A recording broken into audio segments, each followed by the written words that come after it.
हनुमान जी भगवान शिव के अवतार हैं, ये बात तो हम सभी जानते हैं, लेकिन हनुमान जी और भगवान शिव का युद्ध भी हुआ था, ये बात बहुत कम लोग जानते हैं। इससे संबंधित कथा का वर्णन पद्म पुराण के पाताल खंड में मिलता है।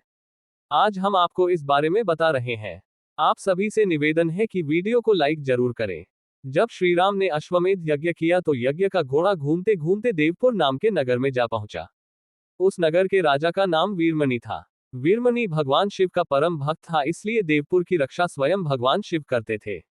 वीरमणि के पुत्र रुक्मांगद ने जब यज्ञ का घोड़ा देखा उसे बंदी बना लिया। ये बात जब घोड़े की रक्षा कर रहे शत्रुघ्न को पता चली तो उन्होंने देवपुर पर आक्रमण करने का निश्चय किया। शत्रुघ्न और राजा वीरमणि की सेना में भयंकर युद्ध छिड़ गया। हनुमान जी भी वीरमणि की सेना का संहार करने लगे। श्री राम के भाई भरत के पुत्र पुष्कल ने जब राजा वीरमणि को घायल कर दिया तो उनकी सेना अपनी जान बचाकर भागने लगी। जब भगवान ने अपने भक्त का ये हाल देखा तो वे भी उनके पक्ष में युद्ध करने लगे। भगवान शिव को युद्ध करते देख शत्रुघ्न भी वहां आ गए। दोनों में भयंकर युद्ध होने लगा। भगवान शिव ने वीरभद्र को पुष्कल से नंदी को हनुमाजनी से युद्ध करने के लिए भेजा। वीरभद्र और पुष्कल का युद्ध 5 दिन तक चलता रहा। अंत में वीरभद्र ने पुष्कल का वध कर दिया। ये देखकर शत्रुघ्न को बहुत दुख हुआ। शत्रुघ्न और क्रोधित होकर शिव से युद्ध करने लगे। उनका युद्ध 11 दिनों तक चलता रहा। अंत में भगवान शिव के प्रहार से शत्रुघ्न बेहोश हो गए।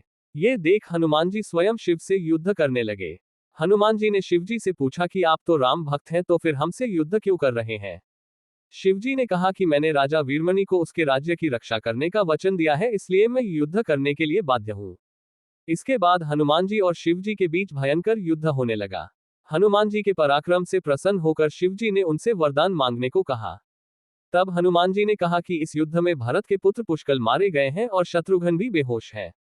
मैं द्रोणगिरी पर्वत पर संजीवनी औषधि लेने जा रहा हूं, तब तक आप इनके शरीर की रक्षा कीजिए। शिवजी ने उन्हें ये वरदान दे दिया। इधर हनुमान जी तुरंत द्रोणगिरी पर्वत आए और संजीवनी औषधि लेकर पुनः युद्ध भूमि में आ गए। उस औषधि से हनुमान जी ने पुष्कल को पुनः जीवित कर दिया और शत्रुघ्न को भी स्वस्थ कर दिया।